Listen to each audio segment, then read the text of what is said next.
Do you realize, brother, I can help you become more human?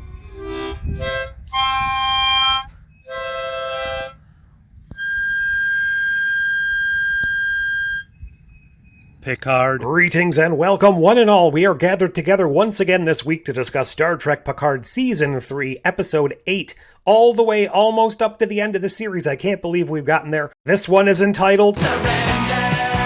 That was really weird and out of place, but if you are new here and you don't want spoilers, consider this your last warning. Otherwise, we're about to crack on with the show. A little bit of recap before we get into this. 2 episodes ago, Riker was taken by who appeared to be Starfleet intelligence or Starfleet security. Obviously, that was actually the Changelings posing as them, and Worf promised to get him back. Last episode, Vadic and the Changelings boarded the Titan, took our crew hostage, and now is in control of the ship. Also, we've got that lingering, overarching storyline of Jack Crusher. What's his deal? Are we going to learn that in this episode? Well, not really. We get a little bit of forward momentum on that, but it seems like they're going to hold that reveal until maybe next episode or possibly the last episode of the season. I'm of 2 minds on this. On one side, I don't necessarily mind a lingering, overarching plot thread that's going to last an entire season before we get a reveal, especially if there is some forward momentum and growth and learning about what's going on in the meantime. On the other side of that, I just want to know what the hell's going on, and sometimes it feels a little bit disingenuous that things are being set on the back burner and not explored just to be in service to the storyline they want to tell. Jack's keeping things a secret, or things aren't forwarded because they can't reveal that in the storyline yet. And that's when it feels like the story is actually taking a back seat to the writers.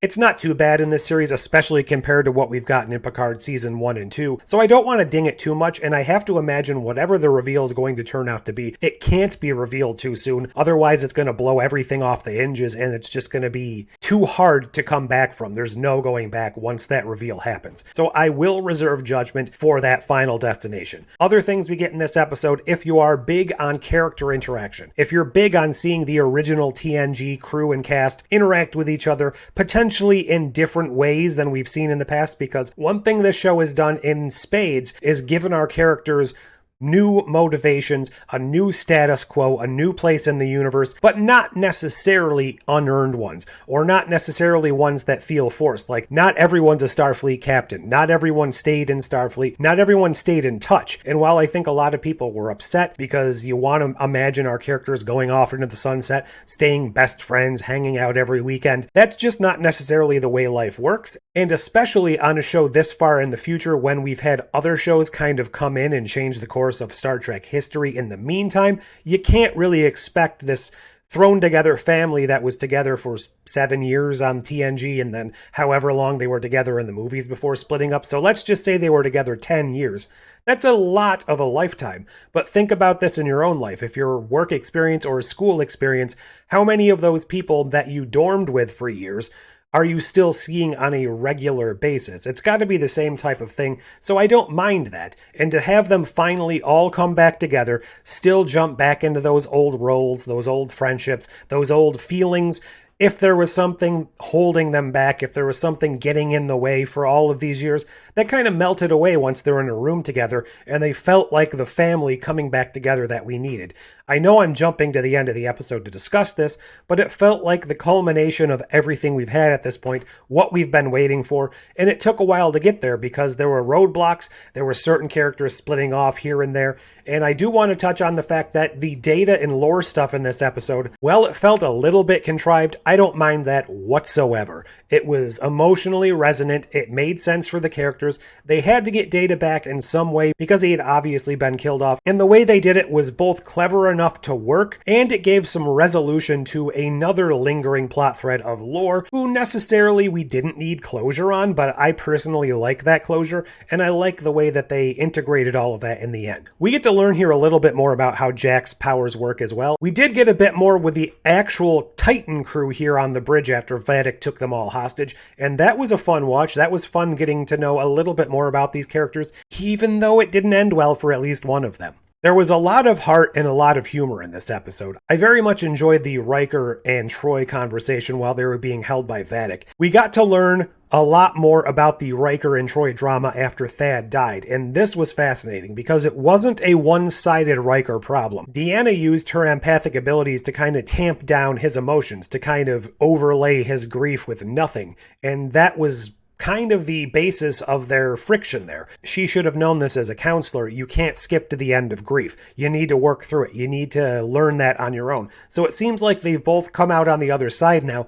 especially after events that have taken place this season, and they both have this wonderful conversation about how neither of them actually like the planet Nepenthe. It's terrible, and I like that. I feel like that was a subtle dig to just kind of throwing them into a planet in season 1 for no purpose whatsoever, aside from fan servicey stuff. Whether or not that was the case, I don't know, but it felt like a nice way to address the fact that they didn't really make sense in season 1, aside from the fact that they wanted them to be in the show just for that little reminiscent thing. Worf actually comes through on his promise in this episode, and he and Rafi are the ones responsible for rescuing Riker and Troy from the ship. That was a fantastic interaction as well, because we have that nice camaraderie, that nice jokey relationship between Worf and Riker, but when he goes up to Deanna and starts waxing poetic, telling her about all of these things he's done to become a better person with her in mind, and Riker's just like, whoa, wait a minute, bud, this is a little too much. That's a nice callback to the season 7 era of TNG when Worf and Troy were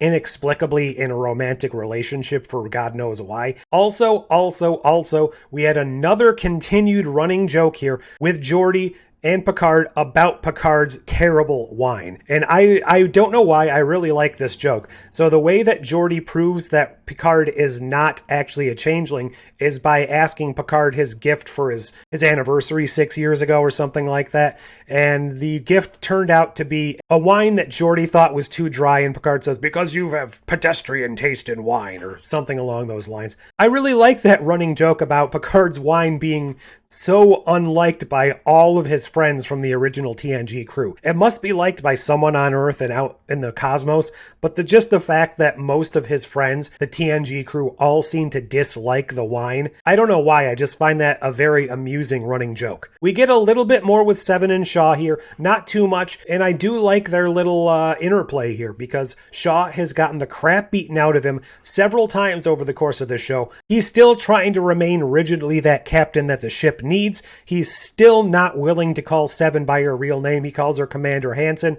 She says, you know what, my name is Seven. He kind of just ignores that to continue talking to her and calls her Commander Hansen again later in the episode. I do 100% have to imagine by the end of this series, there's going to be a cathartic moment where he finally comes around and calls her Seven, hoping to God that isn't on his deathbed. He's not dying in sickbay and his last words are to call her Seven or something, because we need a Captain Shaw-led series spinning out of this. But if that's going to be the case, I feel like that might be the nice last moment they share together if we have to have him go out completely. I was about to say we didn't get any more surprise cameos this episode, although technically we sort of kind of did. One of the big emotional cruxes of this episode was the Data-Lore interplay. They finally decide they need to remove the partition between Data and Lore's personalities within that new positronic golem, because they need Data's ability to solve some complex linguistic code or something that's going to take Geordi way too long. It's going to take anyone way too long to do it. He's the only one that has that capability. We had this fantastic scene of a Mindscape interplay between Data and Lore.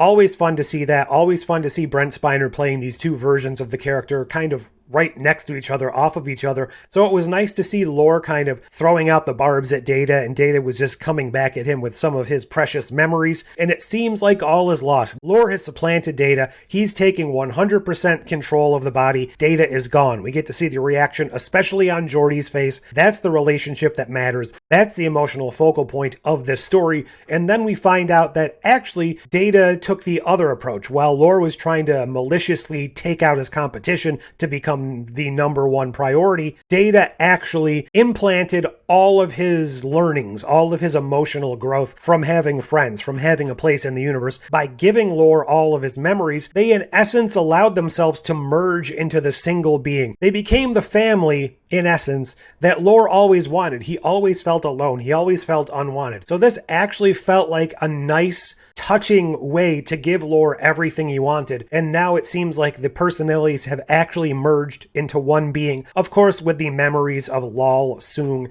and B4 in there as well. Those were just memory files. They weren't active personalities. So Lore Data, with the combined consciousnesses of all these other past Soong-related things, have become something more. They're now this merged, combined being, and we learn that Data can use contractions, he can make jokes, he can feel emotions. This was a convoluted way, as I already said, to get Data back in the show. It worked, it was emotional, and I can't think of a better way to do it aside from just saying, oh, B4 has Data's personality now, and just leaving it at that.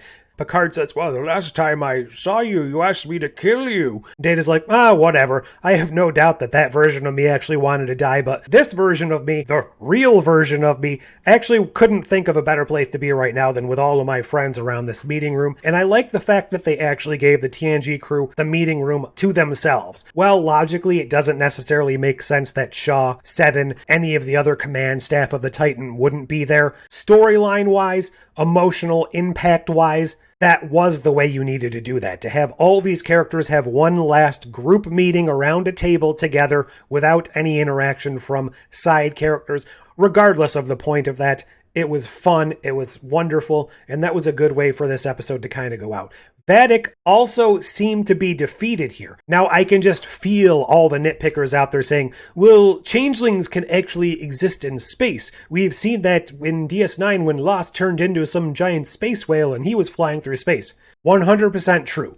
I don't even know if Vadic is 100% gone here. However, the Shrike was destroyed, and if her remains were in that vicinity, they were probably destroyed as well. My theory here, and I'm pretty sure this is what they were implying the whole time, is because of this changed, almost completely perfect humanoid changeling status, while she was in this form, her body would react in the exact same way as an organic human would react, and she didn't have time to change out of that before the effects of space on a human body already took effect. That's what I'm going with. Whether or not her shattered, iced remains are going to be able to eventually come back together and reconstitute herself, I feel like that might be the case, especially if that explosion melted them and they can merge back together and she'll come in at the end.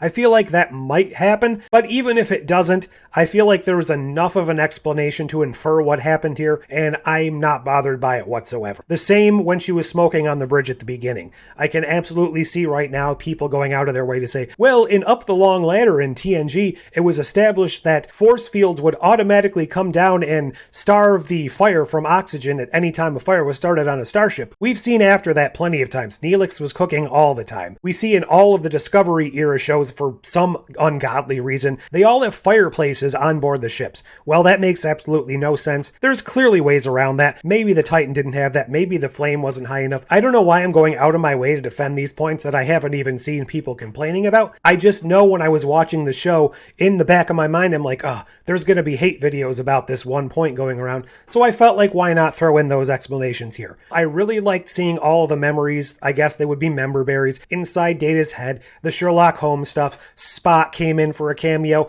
Tasha Yar's hologram came in for a cameo. I also would like to address my last video where I came up with a theory that Locutus might be behind everything. Normally I get a couple hundred views on my videos and a couple comments. This one's gotten thousands and thousands of views and hundreds of comments, so I'm sorry I haven't replied to all those. This episode didn't really forward that conclusion much at all, but there was another reference here where Jack explicitly said the word resistance. So is that another tease that there's Borg behind that? Possibly not. I might be reading too much into it. But if you look back, every single episode of this show has referenced Locutus, Borg in some manner. Could be red herrings, could be references. There was a lot of fun interplay between the characters, a lot of tension. They've defeated Vadic, at least seemingly. They got the cloaking device. They found out that Picard's organic body was stolen explicitly so that they could do more study on the area around the brain that was impacted by the Irumodic syndrome. Last episode, Data said no, so we'll have to see. That Vulcan ship last episode, I want to imagine, even though it wasn't established, that fake log was recorded by Tavine, so rest in peace, Tavine, and I really like the fact that you were given something to do before you died.